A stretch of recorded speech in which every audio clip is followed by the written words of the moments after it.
ඉන්දියාවේ ලොක්කා කවුද? නරේන්ද්‍ර මෝදිනේ.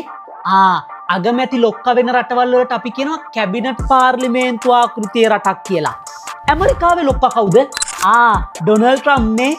ජනාධිපති ලොක්කා වෙන රටවල් වලට අපි කියනවා ජනාධිපති ආණ්ඩුක්‍රම ආකෘතියේ රටක් කියලා. එහෙනම් ශ්‍රී ලංකාවේ තියෙන්නේ මොන ක්‍රමයක්ද? ශ්‍රී ලංකාවේ ජනාධිපතිටත් විධායක බලයක් තියෙනවා, අගමැතිටත් විධායක බලයක් තියෙනවා. ඒ දෙකම මික්ස් වෙලයි තියෙන්නේ. ඒක නිසා අපි කියනවා මිශ්‍රාණ්ඩු ක්‍රමයේ ආකෘතියේ රටක් කියලා. එහෙම නැත්නම් අර්ධ ජනාධිපති ආකෘතියේ ආණ්ඩු ක්‍රමයක් තියෙන රටක් කියලාත් අපිට කියන්න පුළුවන්.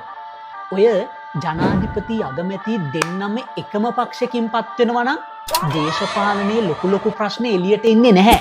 හැබැයි ජනාධිපති එක පක්ෂකිනුයි අගමැති තව පක්ෂකිනුයි පත් වුණොත් එහෙම අම්බෝ ඒ විධායකයේ ඇතුලේ කැබිනට් මණ්ඩලයේ ඇතුලේ මාරගිනි විජ්ජුම්බර තමයි වෙන්නේ. මම සරල උදාහරණයක් දෙන්නම්. 2015 ඉඳන් 2019ට යනකම් ජනාධිපති කවුද? මෛත්‍රීපාල සිරිසේන ශ්‍රී ලංකා නිදහස් පක්ෂයේ ලොක්කා. අගමැති කවුද? රනිල් වික්‍රමසිංහ එක්සත් ජාතික පක්ෂයේ ලොක්කා. කොහොමද දෙන්න රට පාලනය කරන්නේ? මෙයා මෙයාට බනිනවා, මෙයා මෙයාට බනිනවා. අන්තිමේදී පාස්කු දින ත්‍රස්ත ප්‍රහාර ගැව්වට පස්සේ මෙයා මෙයාට බැන්න, මෙයා මෙයාට බැන්නා. අන්න ඒ විදිහට ජනාධිපති විධායකයයි අගමැති විධායකයයි පක්ෂ දෙකකින් පත් වෙනකොට අපි කියනවා සහ හැසිරීමක් කියලා. ඔව් මේ පොලිටිකල් සයන්ස් වල තියෙන කතා.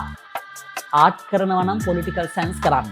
පොලිටිකල් සයන්ස් කරනවා නම් මෙතනට එන්න ගොඩ දාලා දෙනවා 7යි.